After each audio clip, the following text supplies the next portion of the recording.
Dan saya tadi ada pertanyaannya Fatal Vini yang belum dijawab. Kamu bagaimana dengan orang yang kehilangan imannya? Oh iya, itu Romo. Yang menolak imannya, Iya. itu apakah didoakan juga? Hukum kanonik mengatakan kalau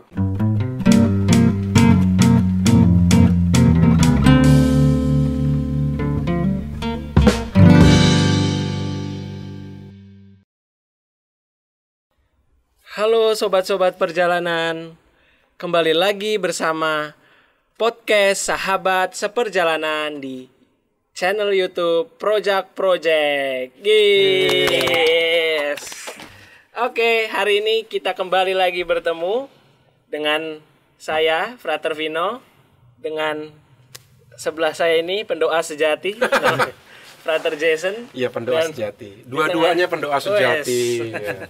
Iya dong. Saya mendoakan mereka berdua. Oke. Oke, di tengah saya juga sudah hadir guru kita bersama Romo yang selalu hadir bersama dengan kita, Romo Uut. Yes. Happy Oke. bisa kumpul lagi akhirnya. Ya. Asik, kita bisa ngobrol-ngobrol lagi nih Amo ya. Yes. Dengan Oke. perangkat yang baru, sekarang ada 3 mic. Wes, keren ya, makin keren aja podcast kita nih, Biasa. Mo. Itulah dia. Kayaknya makin banyak nih subscribernya nih. Us. Set. Ya. Oke Romo dan Frater Jason, hari ini kita akan sama-sama membahas mengenai satu tema, karena sebentar lagi kita akan sama-sama memperingatinya, yaitu peringatan arwah semua orang beriman.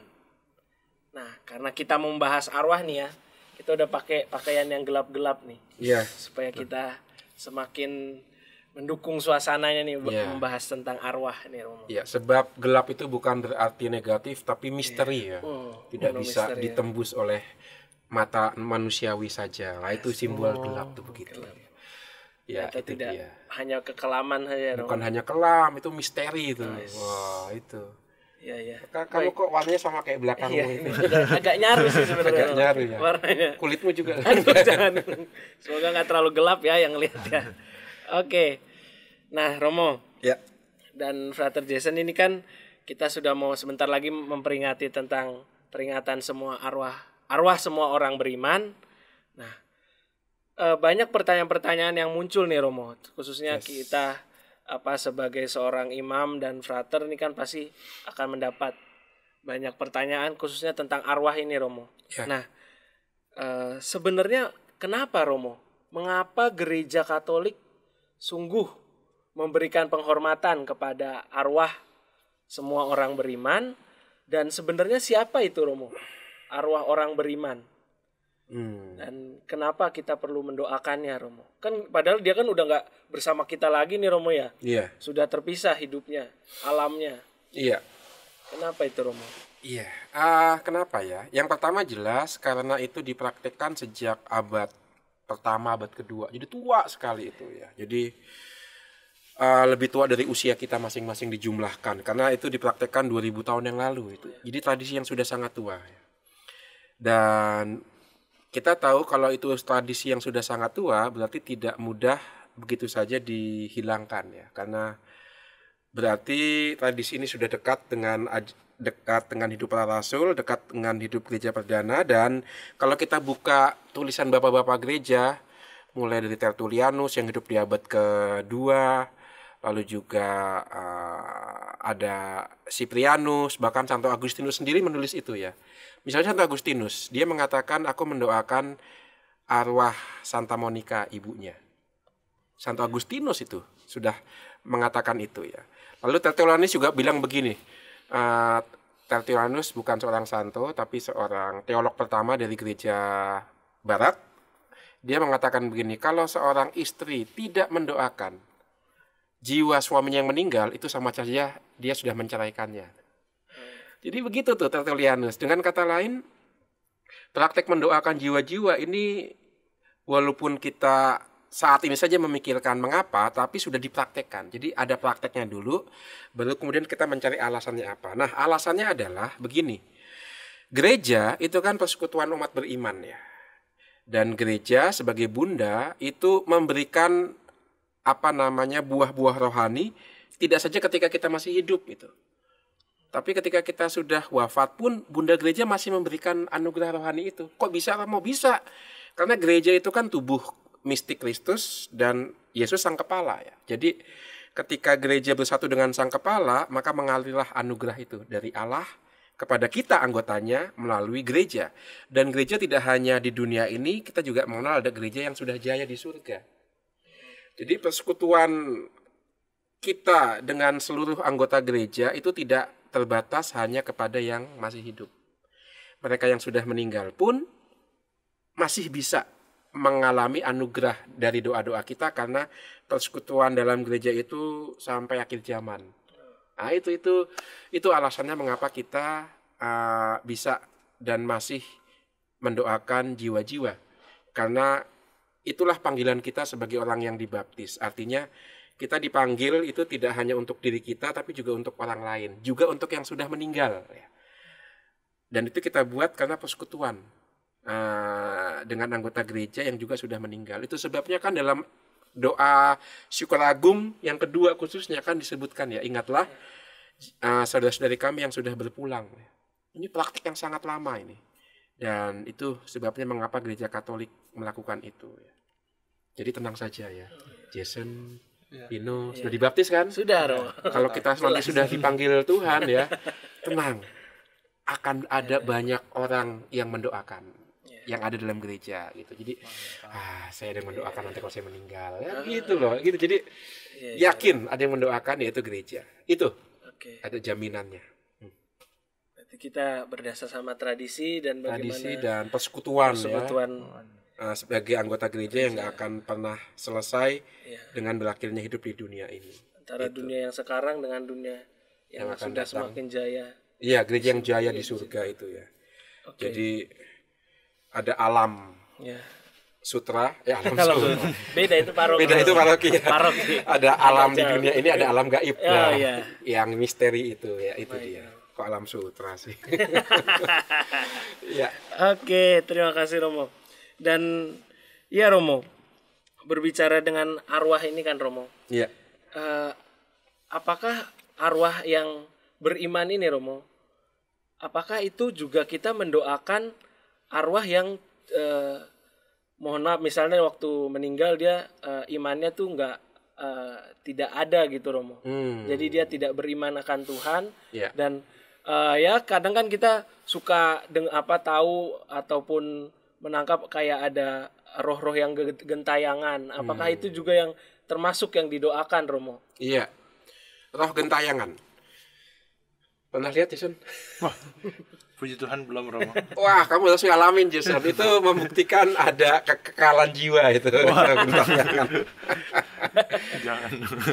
Tapi begini, roh gentayangan memang secara teologis agak sulit dibicarakan ya. Karena dalam gereja Katolik kita percaya semua orang yang sudah meninggal itu jiwanya lepas dari badan dan langsung ke Sang Pencipta.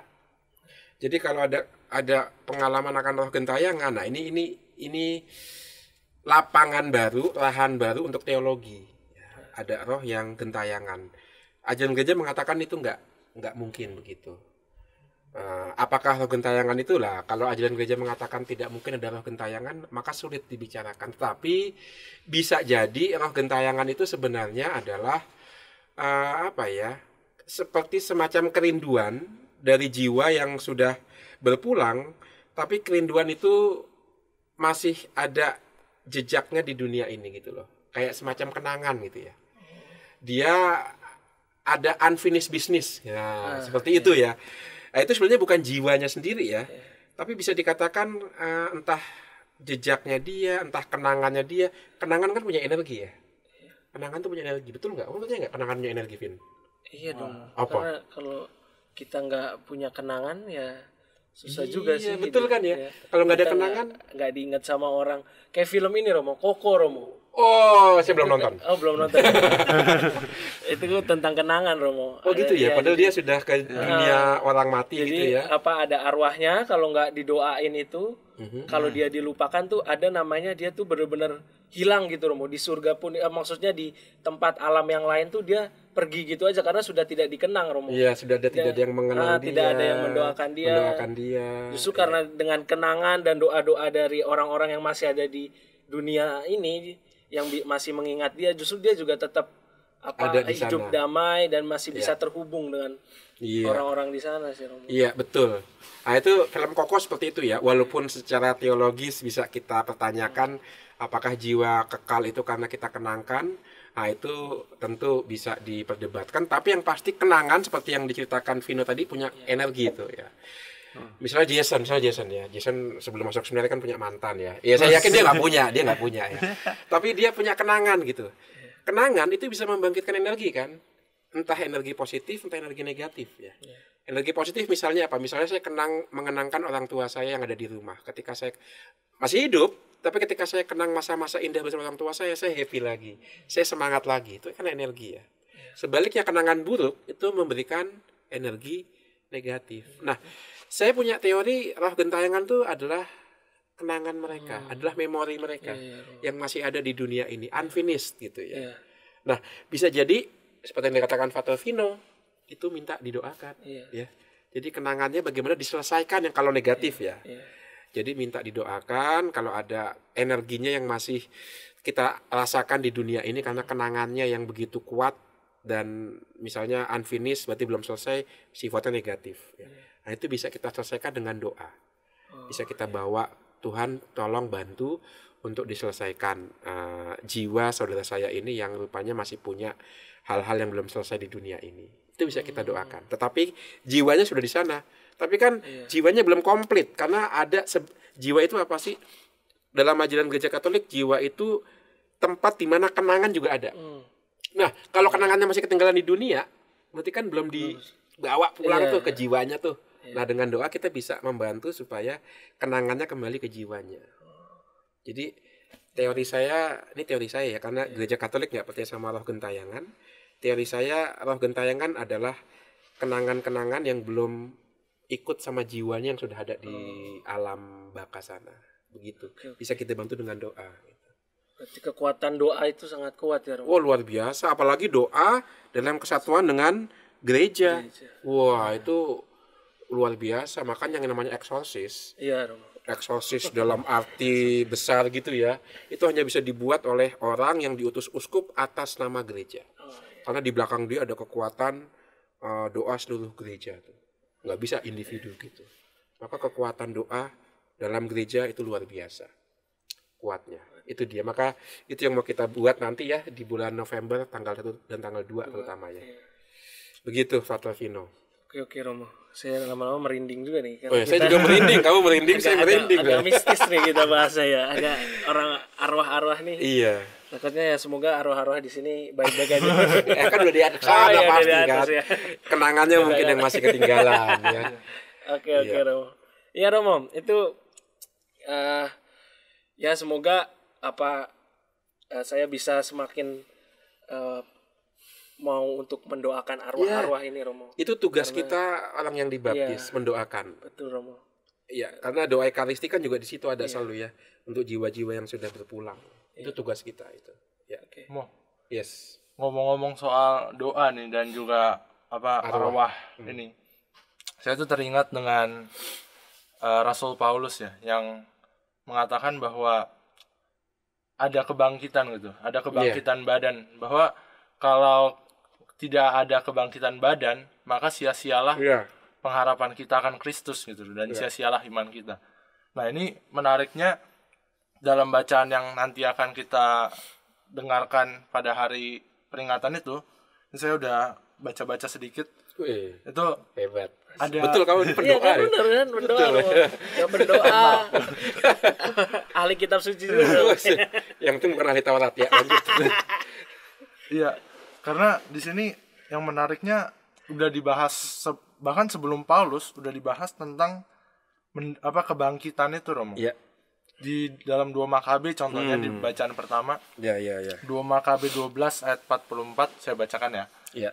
Sebab jika tidak menaruh harapan bahwa orang-orang yang gugur itu akan bangkit, niscaya percuma dan hampalah mendoakan orang-orang mati. Iya. Nah, kemudian di bacaan Injil pun disebutkan hal yang kurang lebih mirip. Ini Yesus yang mengatakan. Yohanes 6 ayat 40. Sebab inilah kehendak Bapa-Ku, yaitu supaya setiap orang yang melihat Anak dan yang percaya kepadanya beroleh hidup yang kekal, dan supaya aku membangkitkannya pada akhir zaman. Nah, Romo, berhubungan dengan tadi ada doa, kemudian kepercayaan akan arwah ini, maksudnya peringatan arwah, dan juga kepercayaan akan kebangkitan badan atau kebangkitan yang disebutkan dalam Makabe maupun Yohanes. Itu apa sih, Romo, hubungannya gitu? Iya. Kebangkitan itu. Iya. Ya, jadi kita bisa berangkat dari antropologi. Antropologi susah ya. Pandangan tentang manusia, siapakah manusia itu ya? Tentang ajaran dalam iman Katolik. Manusia itu terdiri dari jiwa, raga ya. Raga di dunia ini memang ditakdirkan untuk binasa. Tetapi ingat, walaupun binasa, kita bisa menabung untuk raga yang nanti di alam baka nanti ya. Gambarnya seperti ini. Kita diciptakan lahir ke dunia dengan jiwa raga. Bayangkanlah jeruk ya. Saya suka menggunakan gambaran jeruk itu. Jeruk itu kan ada buahnya ya. Buahnya itu bayangkan raga kita. Tapi kalau buahnya diperas, keluar apa? Air Sarinya. Nah, sari itu jiwa kita tuh. Jiwa yang mengandung vitamin, mengandung kekuatan energi yang kita minum itu kan bukan buahnya tapi sarinya ya. Dan bersamaan dengan sari yang keluar itu juga keluar biji jeruknya. Demikian juga kita jiwa raga. Ketika kita meninggal, diperas tuh kita. Badan kita hancur, sarinya diambil sama Tuhan. Seperti kita ngambil sari jeruk, ya kan? Diambil sama Tuhan, dan bersama dengan itu juga ada benih bijinya tuh untuk badan di surga nanti, tapi yang akan jadi pohon. Itu kurang lebih gambarnya seperti itu. Maka tubuh jasmani kita itu rusak, hancur dengan kematian, tapi jiwa kita abadi.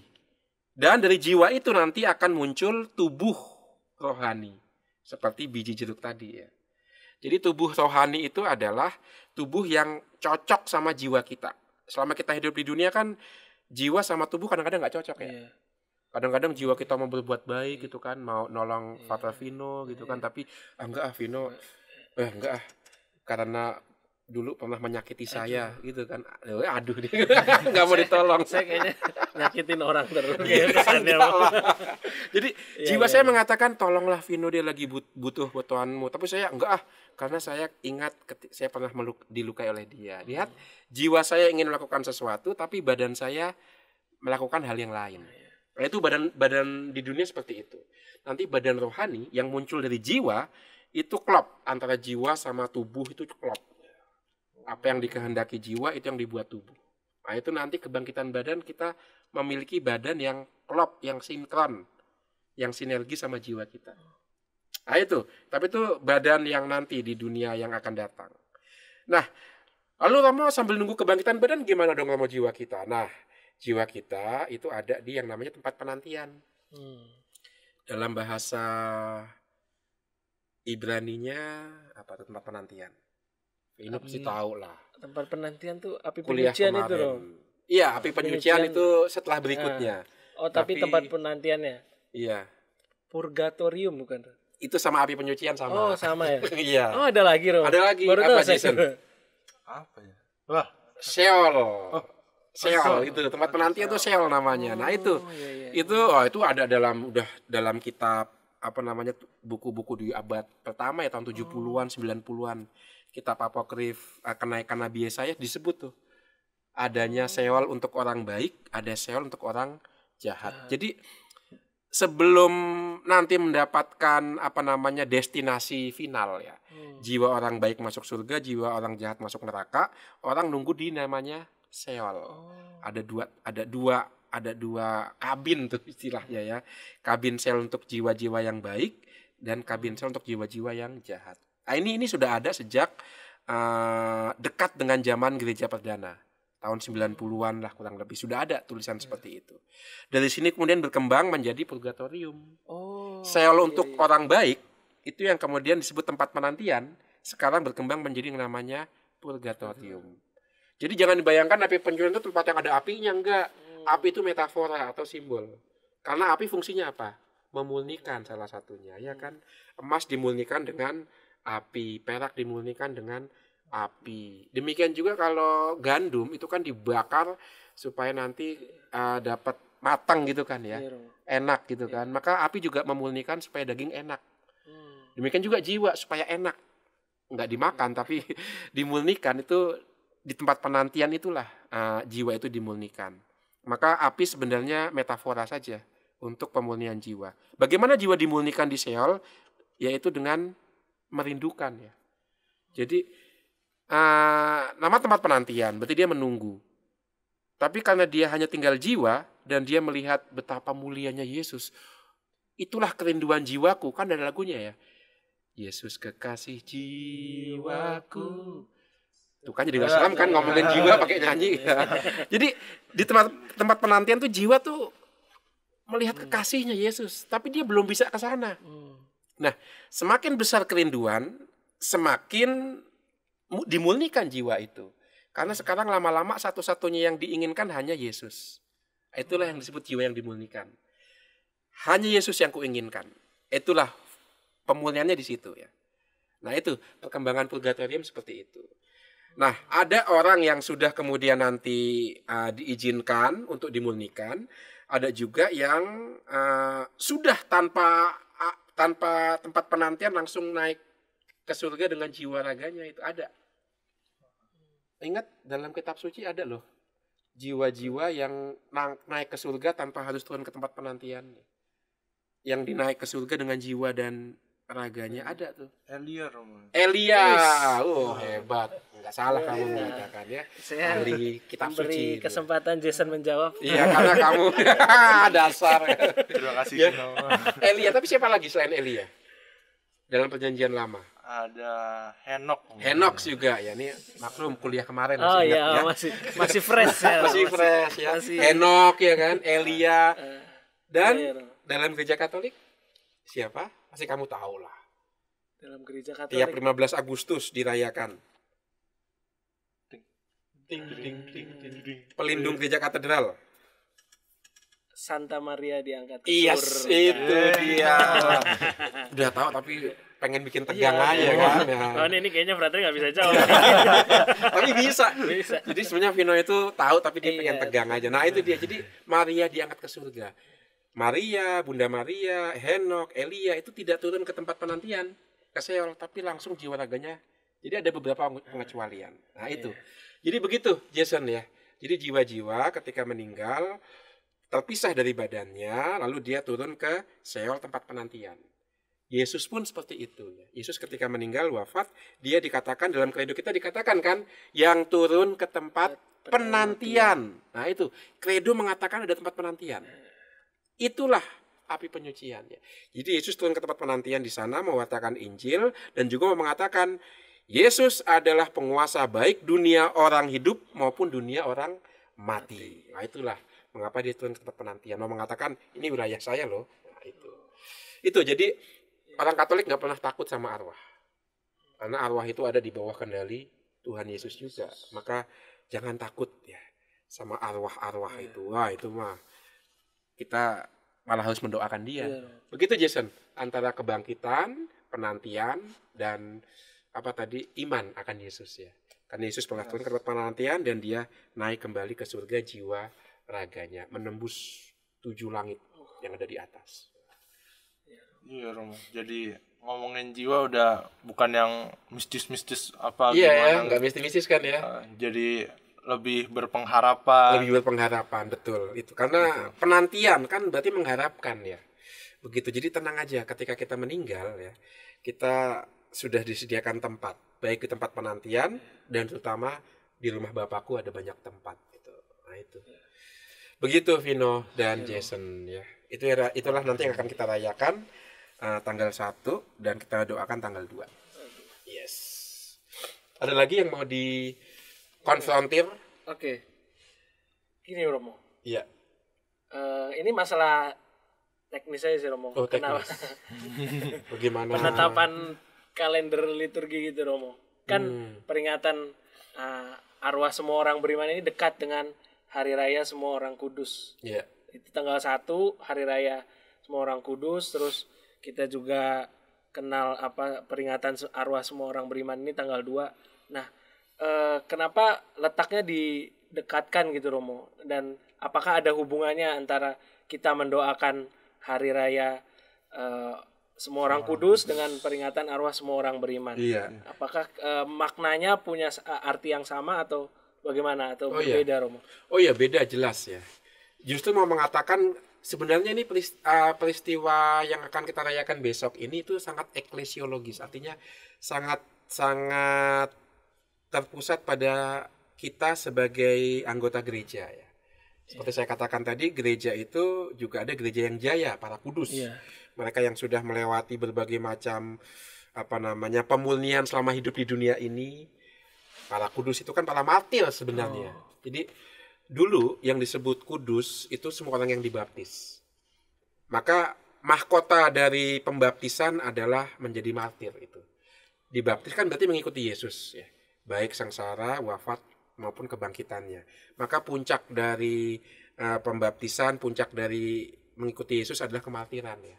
Maka hari orang kudus itu dulunya mau mengenangkan bahwa para martir ini sudah jaya melewati berbagai macam kesulitan di dunia ini ya. Nah itu, jadi gereja yang jaya, gereja yang sudah melewati berbagai macam tantangan di dunia ini, maka jaya di surga. Kebesokannya kita mendoakan jiwa orang-orang beriman supaya apa? Supaya nanti mereka bisa digabungkan dengan para martir yang sudah jaya ini, dengan para kudus ini. Dan kita bisa mendoakan itu karena apa? Karena doa-doa kita itu disatukan dengan doa para kudus. Maka mempunyai kekuatan. Jadi kekuatan kita itu bukan hanya kekuatan kita yang di dunia ini berdoa, tapi pertama-tama juga disatukan dengan doa para kudus. Itu lebih kuat lagi. Lebih kuat lagi karena kita bersatu dengan doa dengan Sang Kepala itu sendiri. Lebih dahsyat lagi. Kalau udah begini, masa nggak mau mendoakan jiwa-jiwa, ya kan? Nah itu dia. Maka ada kesatuannya tuh.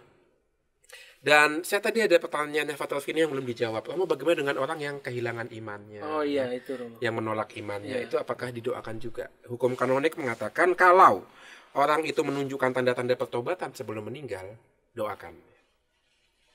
Iya, tapi kalau dia tidak menunjukkan tanda-tanda pertobatan, tetap menyangkal imannya, mengingkari imannya, ya sulit juga ya mendoakan ya, karena dia sendiri sudah menolak itu.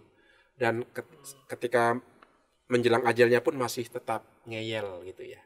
Nah itu sulit bagi kita untuk mendoakannya ya.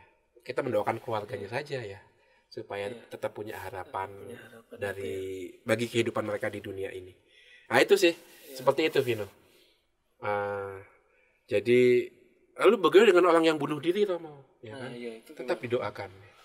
Karena kita nggak tahu di saat ajalnya bagaimana. Ya kan? Orang bunuh diri tetap bisa kita doakan gitu.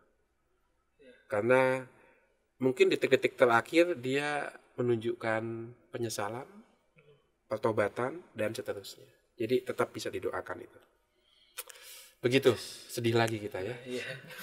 Saya terbawa suasana nih Romo. Iya, itu dia. Tapi saya sedih. itu yang kata Jason dia berpengharapan ya jiwa itu ya.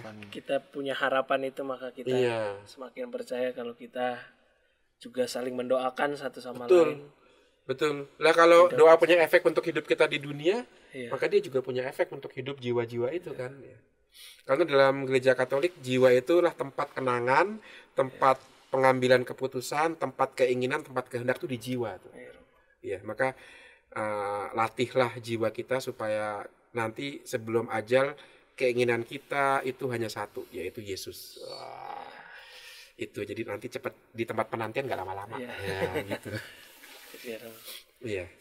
Romo, ngomong-ngomong soal mendoakan orang yang sudah meninggal ya Romo. Iya.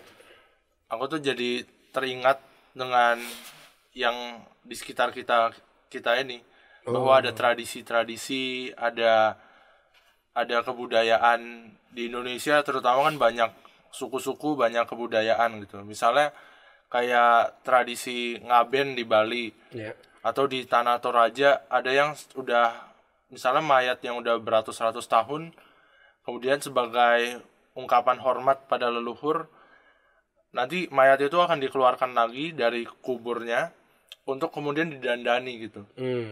Nah dan juga pasti masih banyak yang lain kan dari suku-suku di Indonesia.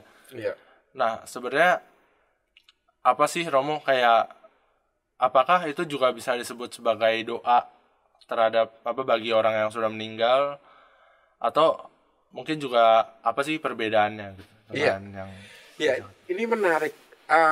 Ada antropolog yang mengatakan kecenderungan manusia untuk beragama itu nampak dari upacara pemakaman. Karena disitulah ada kepercayaan akan keabadian jiwa ya. Beragama, beriman kan berarti percaya bahwa hidup ini nggak hanya di dunia ini, ada sesuatu yang melampaui ya kan. Dan upacara penguburan itu yang paling jelas membuktikan itu ya. Ada kekekalan jiwa yang melampaui hidup di dunia ini. Maka tubuh kita itu saking eratnya dengan jiwa kita sehingga tidak bisa begitu saja kita abaikan pun ketika sudah meninggal ya. Karena tubuh ini pernah diisi oleh jiwa. Begitu akrabnya sampai ketika jiwa sudah meninggalkan tubuh, tetap tubuh itu dihargai ya. Karena pernah menyatu dengan jiwanya. Itu sebabnya mengapa kok manusia yang meninggal itu badannya tetap dihormatin.